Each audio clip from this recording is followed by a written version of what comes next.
Hello, friends and colleagues, and welcome to the Tourism Skill Shop, hosted by State of Washington Tourism, SWT.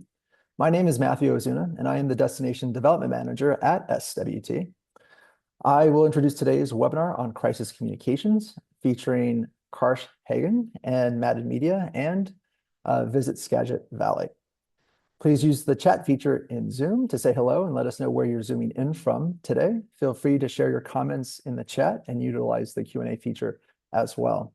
My colleague, Marissa Petrovich, is helping with the webinar. She is the Industry Relations Coordinator at SWT.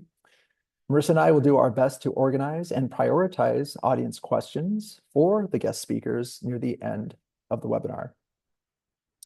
The Tourism Skill Shop is an industry educational program from State of Washington Tourism. This webinar series will engage with colleagues across the tourism sector, broadening their industry knowledge, skills, and network. Each webinar will highlight a specific issue or skill for tourism professionals to ponder and discuss with industry experts.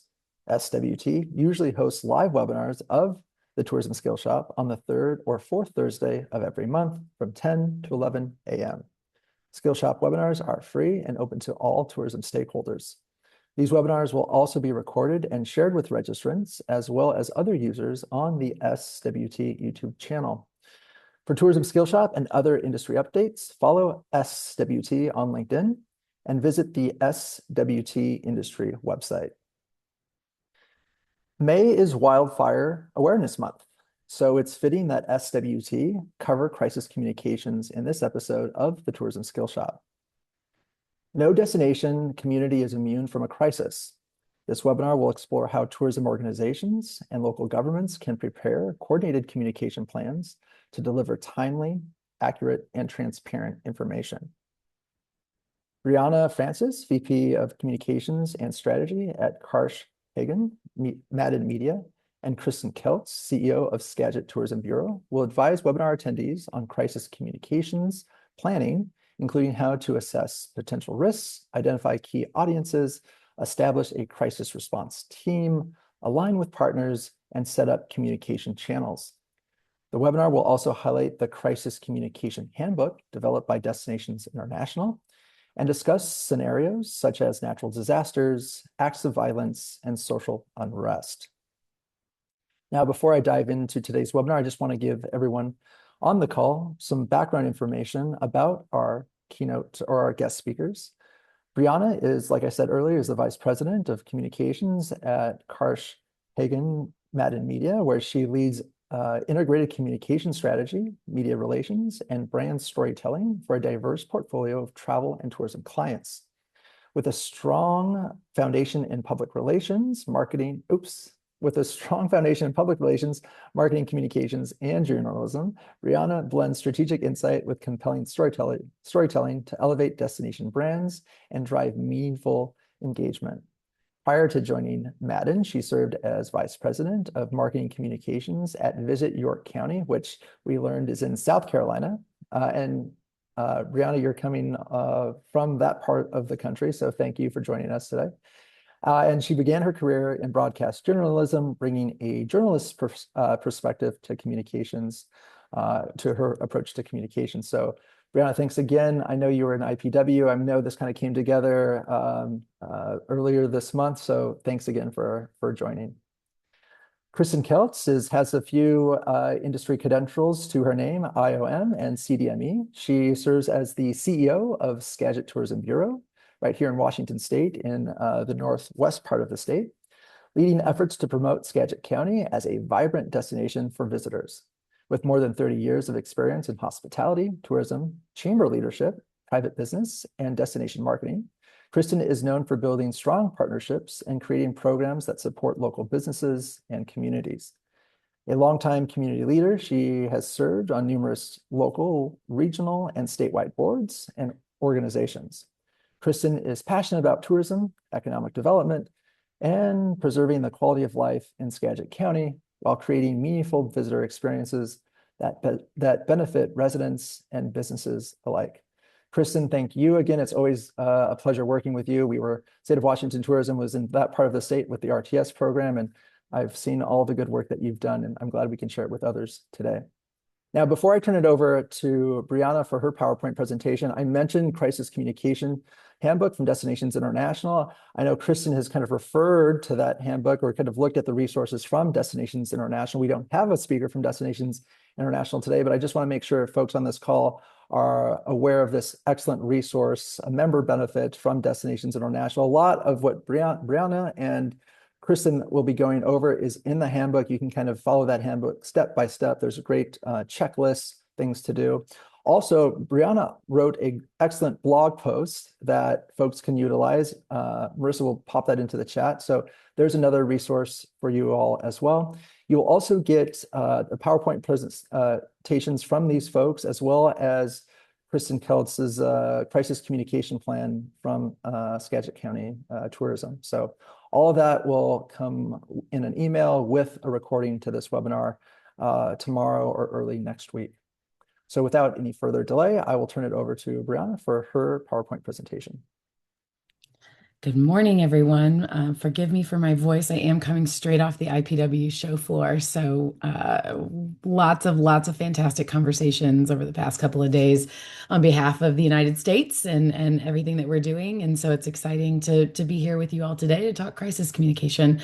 When Matt and I first started discussing this, what we were talking about was the massive snow drought that we saw this past winter. We've had, especially last year, was a tough wildfire season, and now what we saw with historic lows and droughts with the snow season, we know that this year is going to also be potential for a challenging year for wildfires. So this is a really good opportunity for us to have this conversation, refresh yourself top of mind, and more so just stop and think about where you are in your crisis process, and how you can do a few things right now to start getting prepared.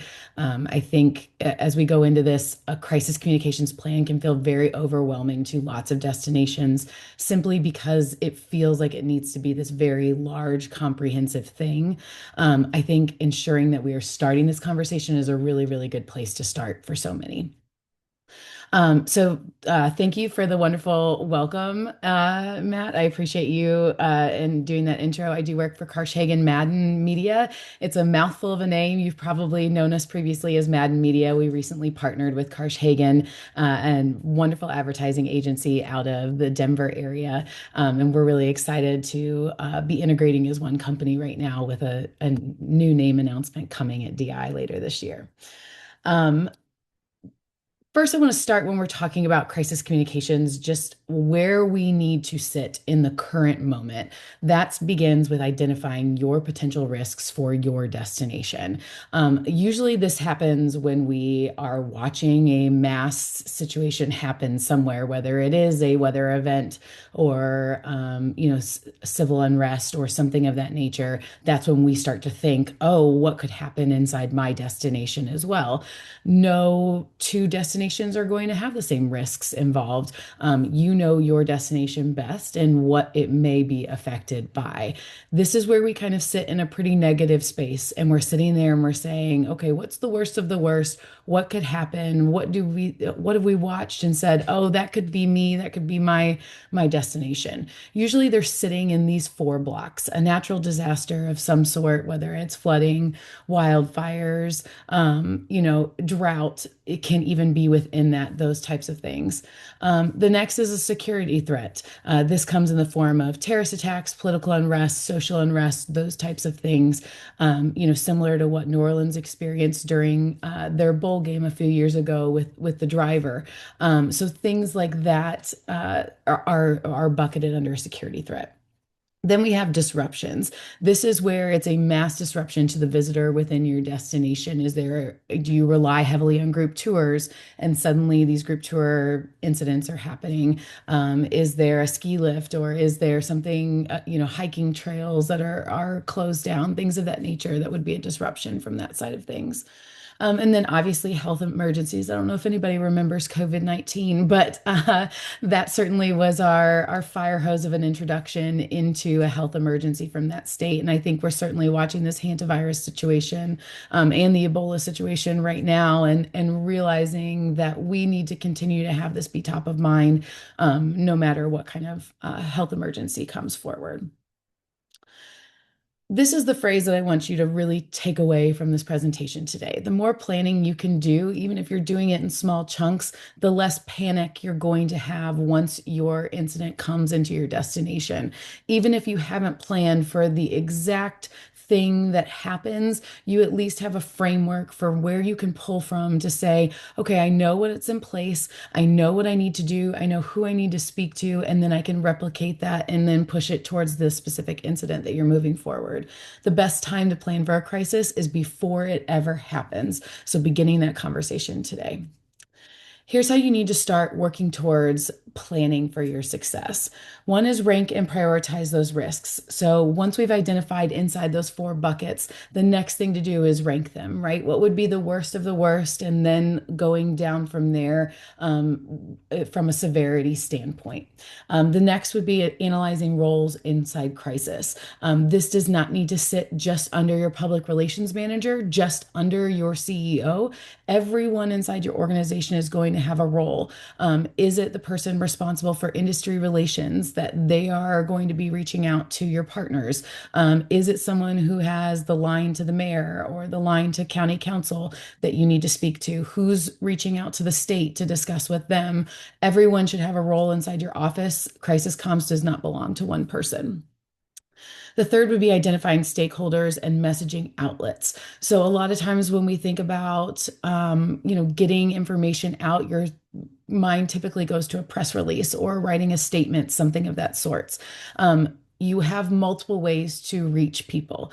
One is lists, email lists. So are you talking to people who have been in your destination before that you have their emails and building that list together? Are you talking to your industry partners through an email list there as well? Group tour operators, airline companies that work with you if you have an airport partnership, anybody in the municipality that you need to speak to. All of those lists are extremely important.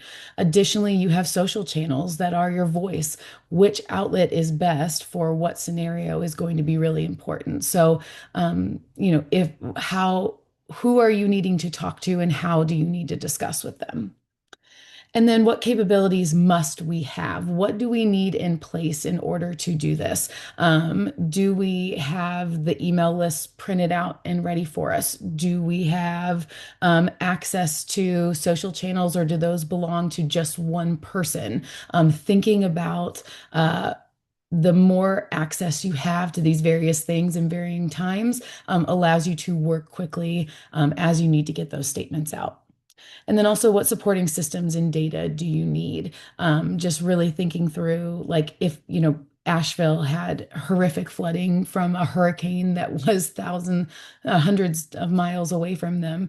And suddenly they were without phone systems. So what does that look like when you are not able to even pick up a phone and call someone in order to do something, or get online in order to find an email list? How do you begin communicating with someone if those systems are to fail and to go down? So looking at those types of things.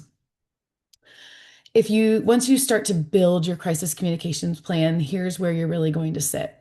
One, define your crisis communication goals. What would be the ultimate goal of my organization? A lot of times I think tourism feels a little lost when it comes to a crisis and where we sit and where our responsibility is. A lot of times that falls under emergency management. The mayor should be the face, someone from the municipality, police, etc. But you have a role as well, and it may not be right in the beginning, but it may be later on to speak to stakeholders, visitors, etc. So defining what your goal is from a crisis communication plan is going to be really, really important.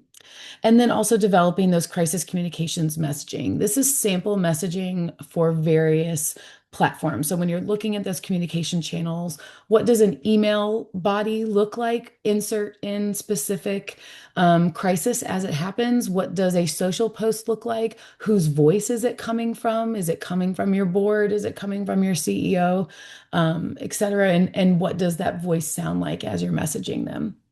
And especially thinking about who you're speaking to on the other side and how they would expect to hear from you in those various places. And then assigning roles and responsibilities. Again, this is not something that should belong to just one person, just your communications person inside your office. This belongs to everyone, and they should have copies of this, printed copies, that they are aware of those roles and responsibilities as well. And I challenge you to think about, if this person is affected as part of this, who is the next person in line that takes that role and responsibility, and then so on and so forth. And then conducting regular reviews and updates. I don't think that a crisis communication plan is something that you need to visit on a monthly basis. For a lot of organizations, this is an annual, biannual review, and specifically after you have a crisis and sitting down and taking those learning lessons, because it's never going to be perfect.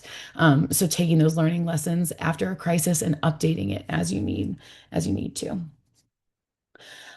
We really encourage curating messaging templates inside this. This is going to help your brain work really, really fast when a crisis is happening. Again, you are not going to have, I don't want you to feel like you have to sit there and worry about, do I have the exact right line for the exact right time?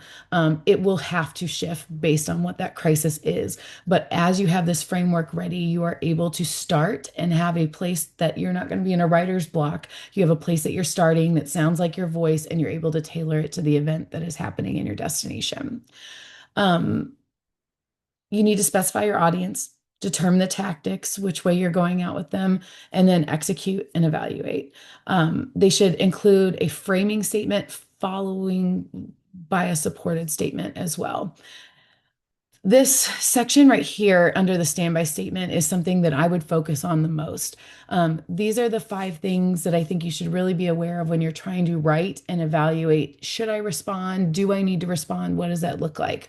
You need to express awareness of the issue. I'm aware that this is happening in my destination. Then this is where the empathy comes into place, talking about the affected individuals, the affected destination, how this is, really wearing on you as an organization. And then describe how the organization is going to address the issue and the steps taken. So not only are we aware it's happening, we are sorry that it's happening, but now we are moving in a swift action to ensure that we're going to address this and moving forward. And then outlining any next steps and plans that you're going to take place out of this. I know you're probably thinking, if it's a natural disaster, how do I take responsibility for this and like also give a next step? It can be as simple as saying, we are aware that XYZ, that our roads are flooded out right now. We are working with emergency officials right now to get the latest information. We encourage you to go here to listen to experts, to hear real-time updated information. That's what that can look like as well. So you don't have to have the answers for everything, but you have to have that responsibility of a social channel or an outlet to the people who are your trusted audience, that it's your responsibility to share with them where the most up-to-date information is. When you're thinking about addressing a crisis head on, you really need to think about when your response is coming into play. Sometimes, it's not going to be the very second it happens. Sometimes you need to follow the lead of other organizations. And it's important that they have your crisis communication plan and vice versa, so that you know where you fit in the various places, and they can build your plan into theirs as well. Your responses should be timely. The more you wait, the worse it can get. They are waiting to hear from you. But ensure that you are demonstrating a caring response is also important as well, right? You don't want to put something out and it be so hastily shared that you don't have the information that needs to be shared to your audiences. You have that first opportunity to communicate with them. The more clear and concise you can be, it doesn't need to be paragraphs on paragraphs on paragraphs. It can be very short, tight statements. This allows a smaller gap in ensuring that you are not misconstruing a situation. You are not bringing more attention to it than it needs to be. The tighter you can keep that information, the better someone is going to receive it. The phrasing that we always grew up in the journalism world is kiss it, keep it simple, stupid. And ensuring that you're using that format will allow for someone to understand it on the other side. So just the clearer you can do that, the better. And then persistent messaging for as long as the expectation of caring exists. So this means if the public is still caring about this issue, if they are still worried about it, you should also still be worried about it and sharing information and updates as it goes. That can be as simple as resharing something from someone else's Facebook page of an emergency management. It can also be just a quick update saying, we don't have any new information right now, but we know that you are wondering. Think about if you are looking for a restaurant that's open and they are suddenly temporarily closed. You're going to check them again to find out when they're back open, right? As a consumer, you want to know when they're back open. Think of that in the same way when you're sharing your crisis communication messaging. The consumer wants to know not only when things are bad, but when things are resolved as well. That was really the basis of where our crisis communication template is going for you today. I wanted to keep it rather tight. The blog goes into some more details, but we also use the Destinations International handbook for crisis communication. It's an excellent, excellent framework to help you get started. Even if you are using some sort of AI LLM platform to help just get you started in that format and then be looking on the other side, it's an excellent place to start to help support that. Additionally, I serve on One West's wildfire communications committee. And if you are in One West, that is also a fantastic resource and opportunity to just be with like-minded people and share like-minded resources, especially when it comes to natural disasters and the upcoming wildfire season that we are going to experience. So I heavily encourage you to participate in that as well. But thank you for the time. Thanks, Brianna. Yes, Washington State is in a drought declaration, so we're not looking forward to what could be a pretty tough wildfire season later this summer for us. Thank you so much. Kristen, we'll turn it over to you. You have a PowerPoint presentation you want to share with everyone. I do. Can you see that? Yes, we can. Awesome. Well, thank you so much for having me today. In my career, I have certainly experienced many of the different crises that can come into a community. In Skagit County, we have seen the bridge collapse into I-5. Of course, everyone knows recently we had our flooding. We've had fires in the North Cascades, the rock slides, and road disruptions on Highway 20, and then also I-5. And then we survived through a Cascade Mall shooting. And so some of that time I was at the helm of the Mount Vernon Chamber of Commerce, and most recently in my current role as the CEO for the Tourism Bureau.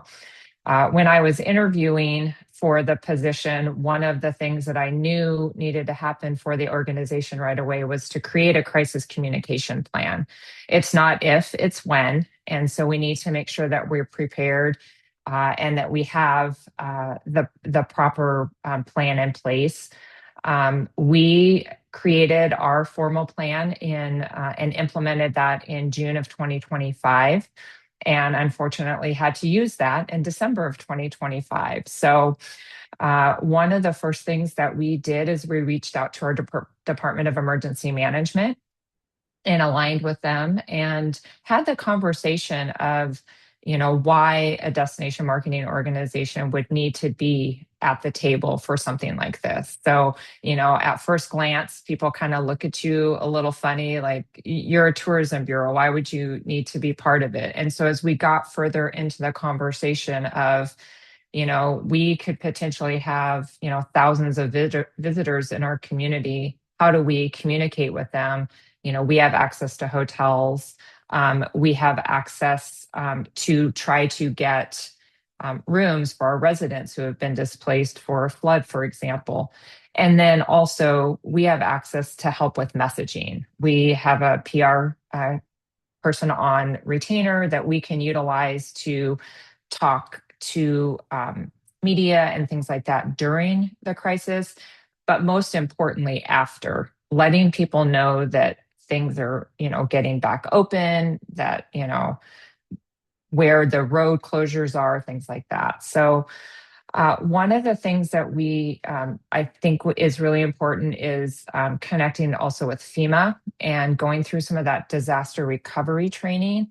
One of the biggest things is understanding what that lingo is, right? So when they're talking about stuff on the daily calls, you have a bit of a context for that. Talking about red alerts, temporary text updates, things like that. Again, you have visitors in your community. You want to make sure that you have a way to communicate with them if there's things happening. And then just having those relationships. So again, I was the CEO for a chamber when the bridge collapsed, but I go back to that scenario a lot on how to handle things, what we learned. The biggest thing from that is communication. Knowing who the right people to talk to were key in that. So, and then also knowing whose lane was whose. So knowing what the mayor was going to be doing, knowing what the county commissioners were going to be doing, knowing what the Department of Emergency Management. And so we really identified early on what our role was in this whole process. And then, through the Cascade Mall shooting or any of the flooding issues, we really kind of knew what we needed to do. So in the DMO space, we really established us as that trusted voice. And so we made sure that any communications that we were putting out was coming straight from the source. There's a lot of things that come out from multiple different areas. And so we wanted to make sure that we had the most accurate and up-to-date information. So we really relied on that Department of Emergency Management, the county, POI, all of those kinds of things. We monitored conditions. We sat on calls every single day that when they had the updates so that we knew what was going on. We could offer assistance when needed. And prioritize visitor safety. So we did create a travel advisory page on our website so that we have a banner on the top of our website so that we could have real-time updates on road closures, maps, things like that, which can be helpful, with all of the different scenarios. We were amplifying our messaging through social media channels, through our press releases, that kind of thing. We also have our AI chatbot on our website that was able to pull and cull information. And again, it just comes down to that, as Brianna mentioned, that the consistent real-time communication and the messaging. Because there's going to be times as DMOs, we need to encourage people to stay away because of safety issues and things like that. And then it's going to be even more important to make sure that messaging is clear on when they can return safely and what areas they can return safely to so that our businesses aren't impacted more than they already are during these things. So again, we partnered super closely in this most recent event for our flooding with our county Department of Emergency Management and local agencies for that unified messaging. We were able to coordinate with our hotels to track occupancy. And there was one point when some of our hotels were getting evacuation notices. So we were able to reach out to our partner DMOs in neighboring counties to have hotel rooms available for our residents and visitors that were getting displaced. We also maintained our engagement with our industry partners so that we were letting, restaurants, hotels, attractions know what we were hearing, what was going on, what they needed to be prepared for, communicating regularly with our different municipalities. And then for the broader engagement, of course, elected officials often come and visit during time of crisis. So we were able to help on that back end, coordinate some of those visits and make sure that tourism voice was heard and understanding the impact on visitor relationships. So just some of the lessons that we learned and will be ongoing, that crisis management needs to be planned before things happen so that everyone knows their lane. The training is super important. And then also getting that training out to your stakeholders FEMA does offer this disaster recovery for businesses. So helping them understand what that looks like. And again, I talked about knowing what that lingo is. Enhancing communication tools in your messaging strategy. I think Brianna covered a lot of that very well, and we need to know how to talk to folks about things that are going on.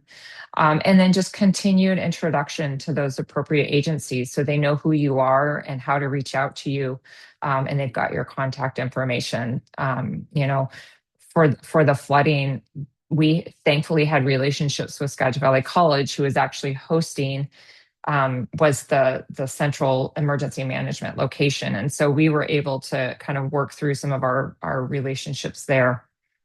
And then just continuing that emphasis on transparency. We're not always going to have good news, but people would rather have some of that uncomfortable news than no news. And then just making sure our visitors knew what was going on. And adaptability is probably the biggest thing, right? It's kind of trial by fire, but you're having to make decisions on the fly with the information that is presented to you early on for that. So I'm happy to answer any questions. Again, we're sharing a copy of our crisis management plan that we put together. We're continuing to update and change ours, but happy to share any knowledge or information that we have. I will stop sharing my screen. Excellent. Thanks, Kristen. And Brianna, I'll bring you back on. Kristen, we'll have a short group discussion before we turn it over to the audience for questions, but great presentations. I think those were a great starting point to dive a little deeper in our discussion today. And what I've learned in crisis communication, that there's different phases. It's multi-phase and there's a lot of complexity. And especially coming up with a plan. Kristen, I just looked at your plan. It doesn't have to be too overwhelming. I mean, it could just be a few pages, right? It doesn't have to be hundreds of pages with detailed information and scenarios. It could just be 5. And I'm trying to kind of structure a plan, but then also kind of how do I devote time and resources and energy to different components within this plan or many plans within this larger plan. I think of crisis communication or your emergency management broken down into like 3 main categories: preparation, response, and recovery. Does that mean all 3 of those components get the same amount of attention and resources, or do you kind of, devote more time and attention to one of those components than the other? How do these things all interconnect, and how do you make sure, you succeed? I can start to that. I think for us, we know that the active crisis, we're probably not going to have as big of a role in as the, recovery phase, because we're going to be more into the messaging. We are not, pulling people from their homes or doing those kinds of things. We're there if they need it. But we're going to really kind of bring in more of our resources in that recovery phase, so that businesses can get back to operating. People can come visit us and know what's going on. Yeah, and just to double down on that, I think it's different, right? I think they all take this energy, but in different ways. So first and foremost, it's continual updates on whatever is happening, and then on the back, it may not be as public facing messaging, but it may be a lot of stakeholder messaging. So communicating, and that may look like individual phone calls to your hoteliers, daily communication with them, from like rounding up all of your emergency management information so that they don't have to go search for it. So now you're just being a resource for all of your partners. So it may look a little different as the situation is happening. We work with Bradenton, Anna Maria Island, Florida, which got hit with not just one hurricane, but both hurricanes within a month, which was wild. And after the second hurricane, we did not begin crisis communications for them until about 6 months after the hurricanes had left, because then we started recovery messaging when the beaches and the streets were ready for consumers. So it was very dark for a very long time while we just, the hurricane was over, there was no risk for loss of life or things of that nature, and everyone was rebuilding. So there wasn't a ton of information to give. But then the Tourism Bureau starts to come in when it's time to start preparing for the next season. And so the recovery standpoint can take and come into play much later on. Well put. Marissa, I saw your camera pop on. Did you have a question for us? Yeah, I had a question from the field. Feel free to keep popping any questions in there as we go along too. But Emily asked, do you have any advice of pre-messaging for FIFA fan zones? Free messaging.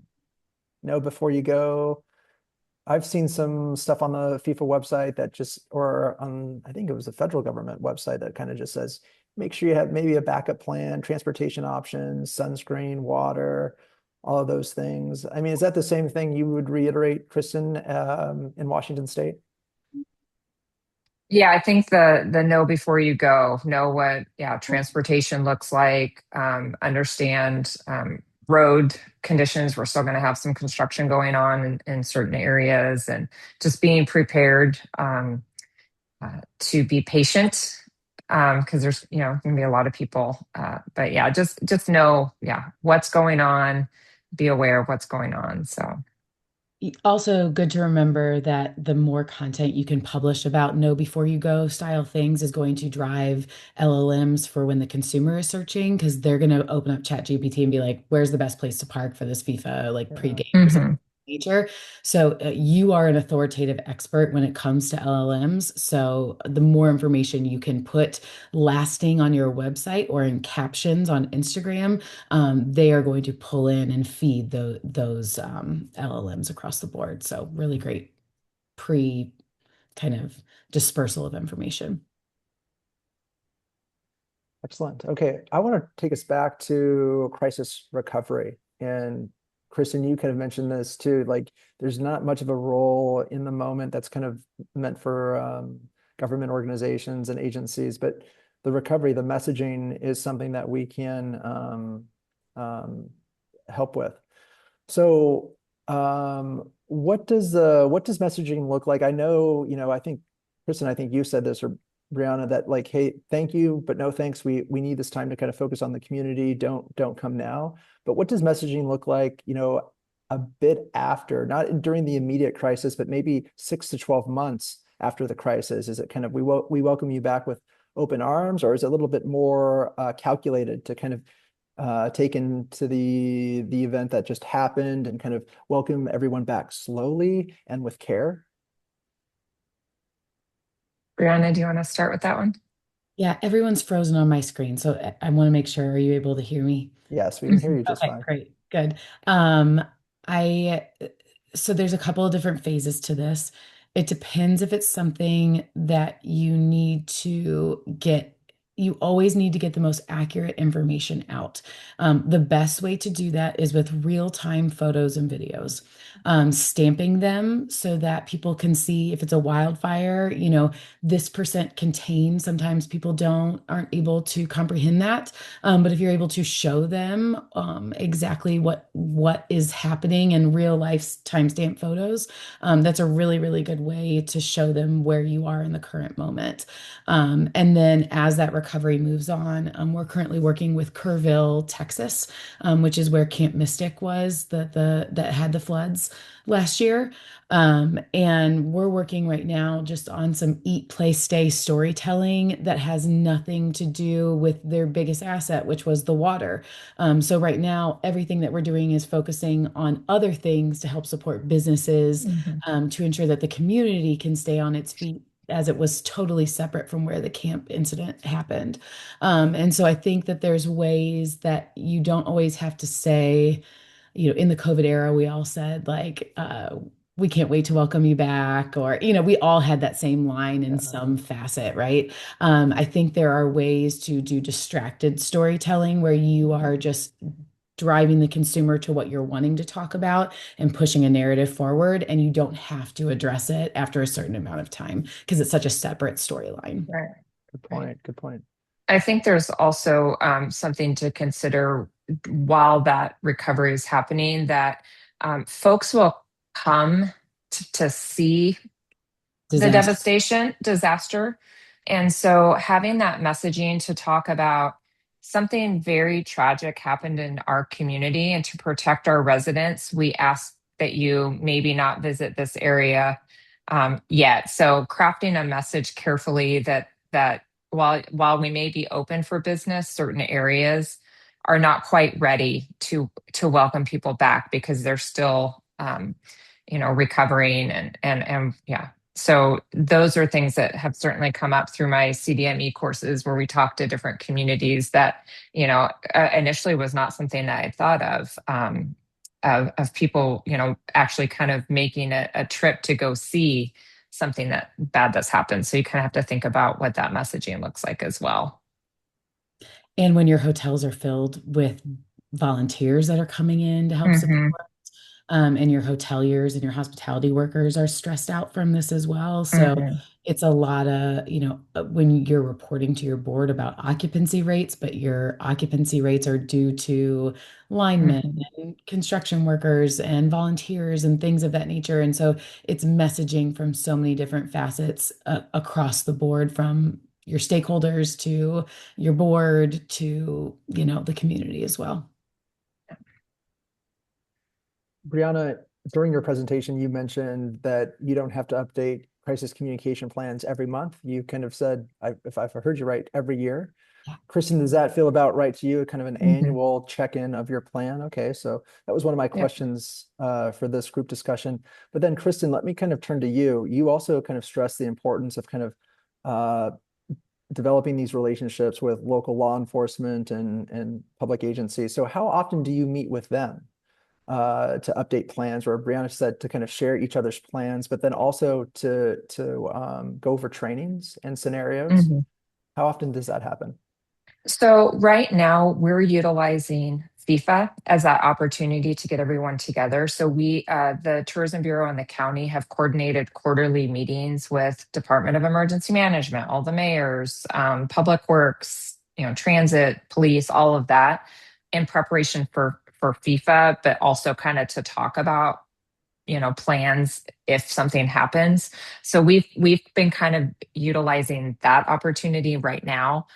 We'll probably set up a different cadence and do some, we've talked about doing tabletop trainings and things like that with the Department of Emergency Management and figuring out what that looks like. So trying to kind of kill two birds with one stone during the FIFA planning. And so we've been meeting quarterly, and then just kind of, by email or, meeting them out. We have 6 cities in Skagit County. And so while I don't know all of the police chiefs, I know who to contact at the county. I know who to, reach out to for specific things. So having that relationship. Excellent. Brianna, anything on that? No, I think Kristen nailed it right on the head, of just at least having a name, a phone number, multiple ways to contact them. I think, in my opinion, the key to crisis communication is not overcomplicating it, and just realizing that you probably have those relationships already, and it's just writing it down so that that knowledge is not just in your head. I love that yours is a concise crisis plan. It does not have to be 100 pages. It just needs to be a starting point. Yeah. And we did that very intentionally, as, we are a newer tourism organization in the last 3 years or so. And we wanted something we knew people would read and not just put on a shelf and not use. So we were pretty intentional about trying to be as concise as possible. And we'll continue, I'm sure, to add and update things. So I thought of seeing your background, Kristen, and like thinking through how you're talking to emergency management. Be thinking about if there's specialized things that your emergency management or your police or fire have to do swift water rescue, pulling people off of hikes, airlifting them out. What does that messaging look like if they need to land a helicopter somewhere? If that's part of your normal routine, especially for some of our destinations that are much more outdoors focused, those specialty things are happening in your destination. So understanding that process is probably a very good thing for you to know so that you can update visitors as well of if you have a broken leg on a hike, here's how you get in touch with this organization, et cetera, because your visitor needs that information. So be thinking through those specialty items. Thank I have you. another question or two before we turn. Oh, well, Marissa, let us know if there's any questions from the audience, but we still have time for I have a a few more. couple, but Oh, okay. if Okay. you'd Well, like, I can go for it. let me ask, this one's going to be a good one. I think Sounds after good. this, I want to make No sure problem. the audience get their questions in, but I think this is something we as destination professionals really can control. It's kind of reputation management and kind of addressing rumors or negative perceptions. So Kristen, you mentioned this earlier too, that, a crisis and emergency can kind of bring on some kind of gawkers and kind of create more of distraction than it can actually help or for some folks. And then Brianna, you said earlier, just kind of putting out content, make sure things are time stamped, it's kind of consistent, it's clear. So is that how you kind of go about, combating rumors, false or misleading informations, and addressing negative perceptions during and after a crisis? What advice would you give for folks on this call for that? Yeah. Southern Living posted a article the week the second hurricane happened about Anna Maria Island that said 92% of the island was gone. Like that's what the headline said. And it was the news side of their publication, but Southern Living is one of our mainstays for leisure tourism for Anna Maria Island. Correcting that article and ensuring that they pulled it down was of utmost importance. So know that you have a right. Just because they publish something doesn't mean they can't take it down. But if you are needing them to take it down because it is inaccurate, you must come prepared with the data that shows that it is inaccurate. I think media monitoring is one of the strongest tools during an active crisis. You have to be pulling in articles multiple times a day to see how you're being discussed, social listening, ensuring you're understanding what is the perception, what are the videos that they're using. Look at, I think there a few years ago with the Portland incident when they were showing videos that weren't even in Portland on national broadcast and it was further fanning the flames. So you have a right to correct those videos and you have a right to hold journalists responsible for what they're sharing, but you must have information that disputes whatever they're saying if it is inaccurate. So the more photo, video, timestamp that you can pull in, the more accurate data. Sometimes crisis communication is just that you are sitting there becoming a hub for everything that is coming through of just like building spreadsheets, building the latest reports, ensuring that you know what's being shared by emergency management and then making sense of it so that if you need to share something, you are ready to share it at that time. So that's kind of especially in a natural disaster standpoint. Mhm. Sure. And I will just add that making sure that you are working with the teams that are going to be in front of the media and making sure that they're prepared. I always try to get questions in advance from media so that I could go in with my very strict talking points so that nothing that I was saying could get misconstrued or kind of cut up into different pieces. So making sure that everybody's kind of on the same page as far as what the talking points are for that particular thing, so that you things don't get kind of out of hand on that. So Excellent. Thank you. That was the question I really wanted to talk about. Okay, Marissa, I'll turn it over to you and audience questions. Awesome. Okay. Yeah, I have one that came into the chat, so I'll just read this one aloud here. How do you manage preventative measures for relationships or promotions for minority-owned businesses that might be impacted by current events? For example, if a city has some Iranian business owners, how do you go about handling that in a delicate manner? Tough one. It's a long question. Um, it, is it the DMO giving the award out, or is it the city? This is likely a DMO. Um, that one I may have to circle back with an email Yours. on. I think there when you are entering into a political style discussion, it always comes with a very delicate Point. answer attached to it. And it needs to be respected due to the nature of that. I think a lot of our destinations saw that in response to George Floyd and updating social statements across our websites.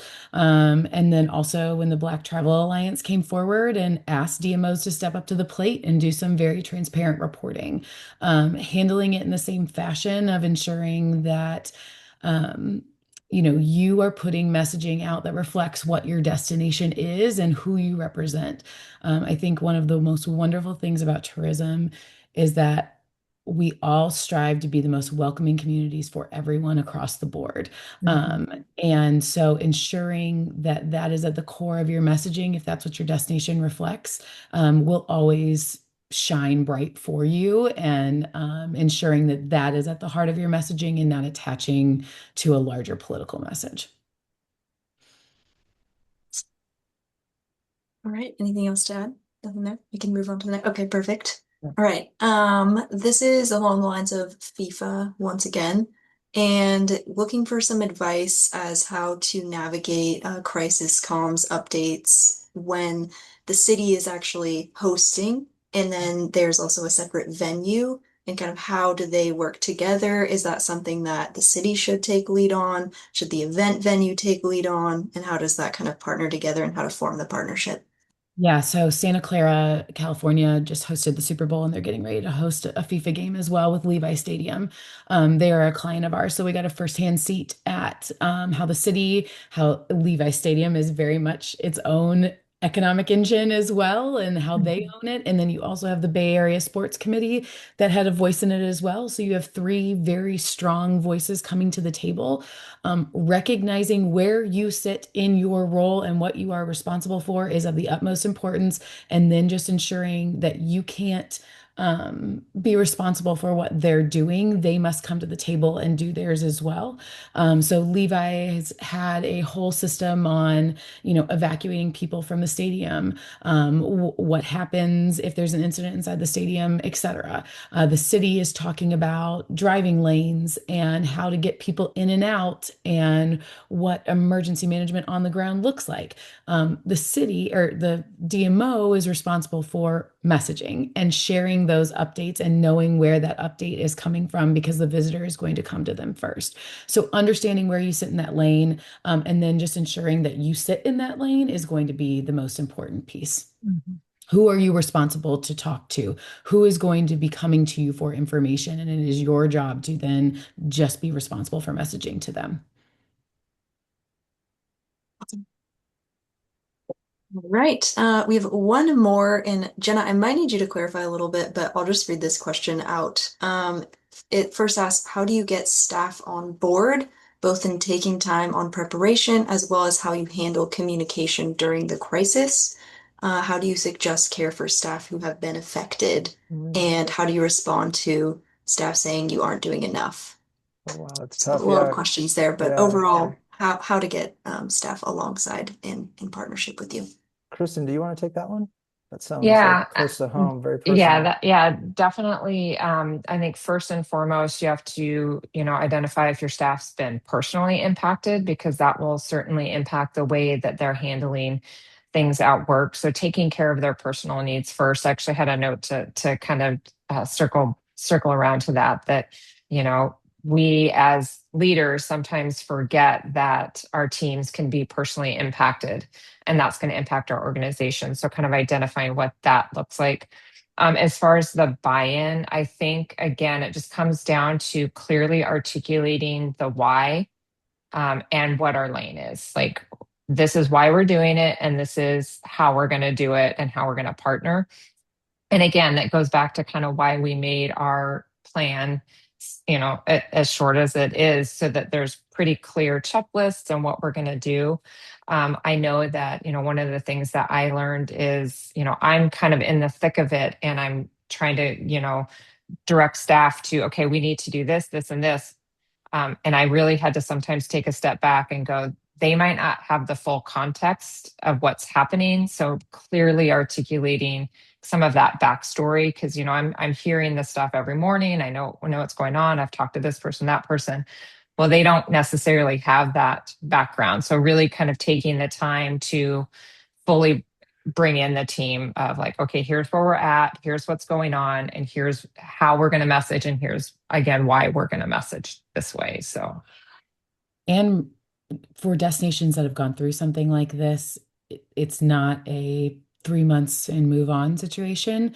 On anniversaries, as you move forward, as you are bringing new people in to help support, whatever it is in the community, if those partners and contractors are coming in and they're not fully knowledgeable about things, they are re-traumatizing the staff on the account, asking them to walk through exactly what happened. So ensuring that any contractors, agencies, et cetera, that you're bringing in are responsible for their own research before they get to the table, so they're not re-traumatizing staff as that support happens.